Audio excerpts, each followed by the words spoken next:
हरे कृष्णा, राधे राधे। हम सभी साधक परम पूज्य श्री निम्बार्काचार्य जी का जीवन चरित्र श्रवण कर रहे हैं। जयति कुंज विभूषण राधिका, प्रियतमस्य सदा सुख साधिका। श्री निम्बार्काचार्य जी भक्ति के प्रथम मधुर रस उपासक हैं और इस मधुर रस की उपासना पद्धति विश्व को इन्होंने ही दी है। मधुर रस या इसे श्रृंगार रस भी कहा जाता है।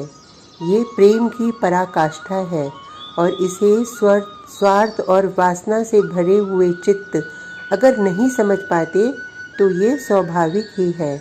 इसलिए इस निम्बार्क संप्रदाय में हमारा चित्त उस मधुर रस को ले सके, इसके लिए कुछ साधनाएं बताई गई हैं।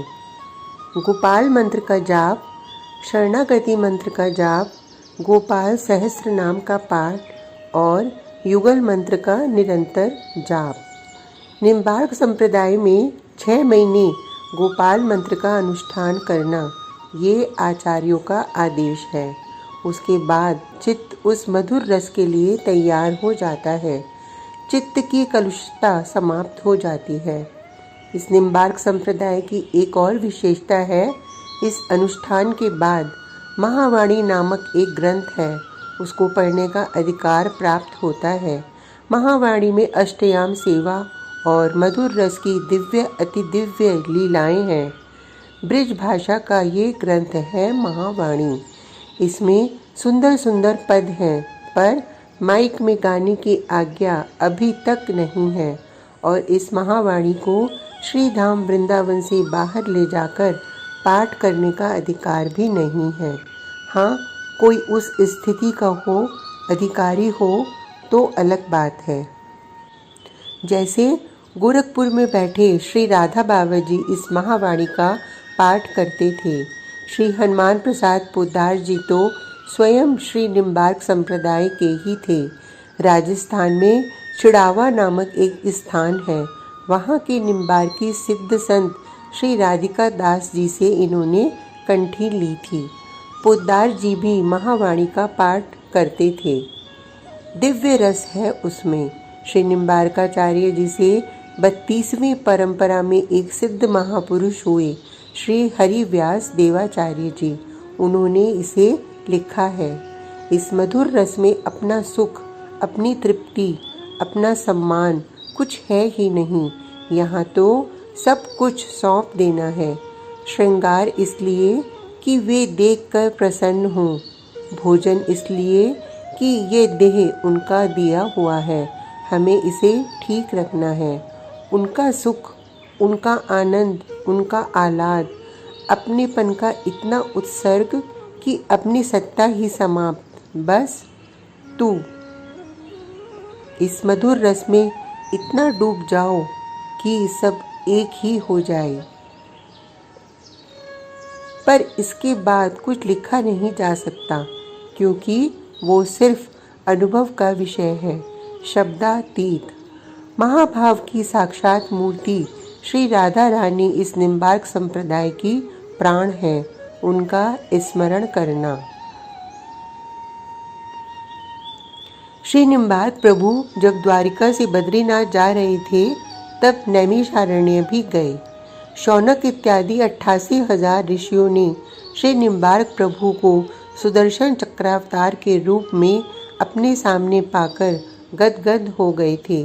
हे सुदर्शन चक्र के अवतार श्री निम्बार्क, समस्त ऋषियों की एक प्रार्थना है।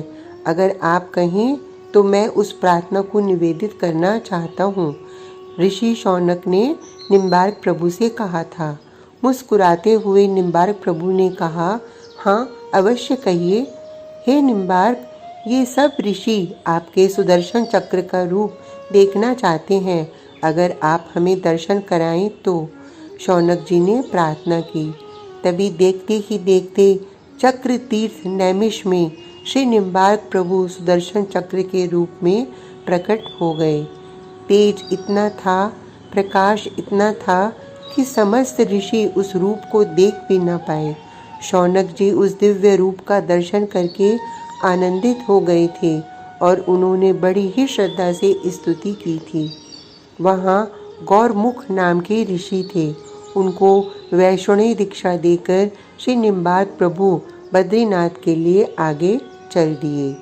बद्रीनाथ पहुंचकर नर नारायण भगवान ने प्रत्यक्ष होकर दर्शन दिए।